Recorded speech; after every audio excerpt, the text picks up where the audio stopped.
And here we are, my top 10 games of 2023. It's been a long year, I played a lot, I reviewed a lot, I wrote a lot, but as always, only 10 games can be elevated to the cream of the crop. That said, it was hard narrowing down choices this year. I could have easily made a top 20 or even top 30. Boy, what a year indeed. But, those thoughts aside, let's get to the ranking. Wolong Fallen Dynasty is a Souls-like from Koei Tecmo that I really got into, and it's hard for me to get into these types of games because of the difficulty spikes. Like Bloodborne and Elden Ring though, this one clicked for me. I loved how fast combat was, and I mastered the counter system almost immediately. Also, getting to take in AI companions into battle was key. It was also fun talking to my friends about it, who also got pretty into Wolong. You could say it was a community effort. Star Wars Jedi Survivor is a sequel I wasn't looking forward to because I was let down by the original. All of my gripes were mostly solved in this game though, which were pretty shocking. Combat and exploration felt more refined and not clunky. It was less linear and more open for exploration. The customization options were nice too, like with lightsabers, and the list goes on.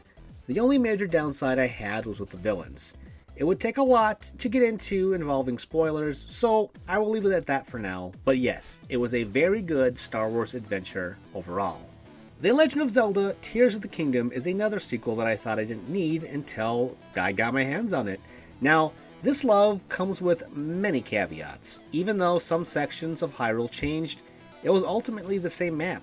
I hated the underground sections, which felt like an afterthought, and the Sky Islands were more like pieces of flying rubble than actual areas worth exploring.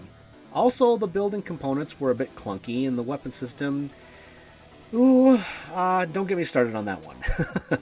That said, I ate the game up because it was fun going back to this version of Hyrule, as it has been 6 years since Breath of the Wild.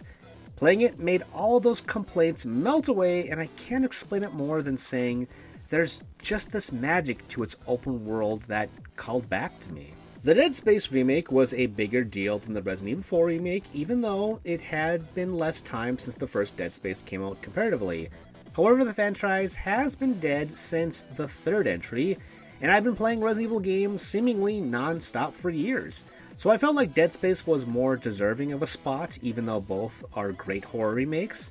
I just love the atmosphere of Dead Space more, as not many horror games are set in space that are, action-based. I wish the remake tried more new things instead of being an almost direct one-to-one conversion, but yeah, I still dug it. Marvel's Spider-Man 2 was more of the same, and it's technically a third entry. While the city landscape was starting to wear thin, the combat and mobility were as solid as ever. Plus, the story had me hooked as a Spider-Man fan. I love the Venom and Harry stuff, but not really into Kraven. He's always been kind of a lame villain for me, but the tease for the next game villain has me pretty dang hyped. What's left to say without saying any spoilers? It may be lame to say this, but if you love the others, then you gotta check this one out. It's pure and simple, just like that. Gravity Circuit is probably a game not a lot of you play this year, but that's why these end-of-the-year lists are important. It's an indie throwback to games like Mega Man X. Instead of blasting opponents with a gun, you fight them with fisticuffs. You can gain special powers too, through harvested parts, and not by defeating bosses, which is the Mega Man staple. The boss fights are all colorful spectacles though. Speaking of spectacles, Gravity Circuit looks and sounds amazing. I destroyed this game over a weekend, and I was immediately filled with the want to play more. I cannot wait for a sequel, or whatever the team at Domesticated Ant Games does next. Diablo 4 was another solid looter RPG in the series. Unlike the last game, which was my first, this one hooked me from minute one. It has the story that truly glued me to my PS5, as I thought it was a brilliant choice to have the villain, Lilith, keep popping up. Her constant presence caused chaos in the story, but the other enemies and allies were well written too.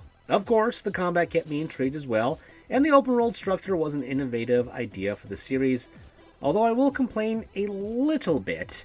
Why did they lock the horse until near the end of the game? Tell me, Blizzard, why'd you do that? Hogwarts Legacy was better than I thought it was going to be. It was the first original game not tied to the movies, and it was set hundreds of years before. It had a lot going against it, not to mention, the J.K. Rowling stuff. It was delayed several times, which can either be good or bad. Turns out the delay was for the better. I love the spell-based combat, getting to explore Hogwarts fully, and the grounds beyond. The side quests could have been more interesting, and the main story could have been tighter. Plus, I would have liked to see dialogue choices that actually mattered, but it was still an imaginative romp through the wizarding world of Harry Potter, and I truly hope it gets a sequel of some kind. Sea of Stars was everything I wanted from an indie game, making a spiritual sequel to both Chrono Trigger and Super Mario RPG. The pixel art was on point, the music has to be some of the best this year, the turn-based combat with active gameplay kept me engaged, and the characters made the cliche story worth getting into. Plus, there were tons of unexpected surprises along the way that I did not see coming. Could it have been improved? Absolutely every game on this list could be improved. Like adding more fast travel options, or hey, how about a map? It's 2023, let's add maps to game, guys. Those are small potatoes, though, in the grand scheme of things. But at the end of the day, my favorite game of 2023 is a bit of a cop-out because it goes to an old game technically with the Super Mario RPG remake. Hey, listen, it's one of my favorite games of all time. It holds up 100%.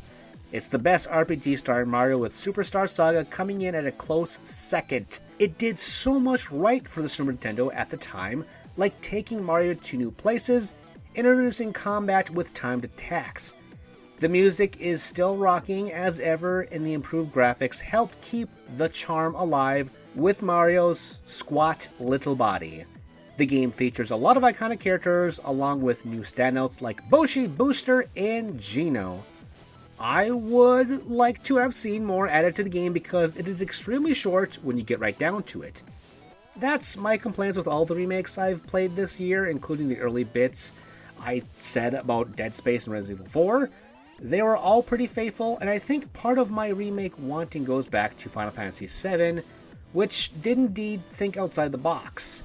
It set a high standard for remakes after the new remake. But while Super Mario RPG didn't try a lot new for a remake, I'm okay with that because the core experience is still a masterpiece. What can I say? For my top 10, nostalgia wins.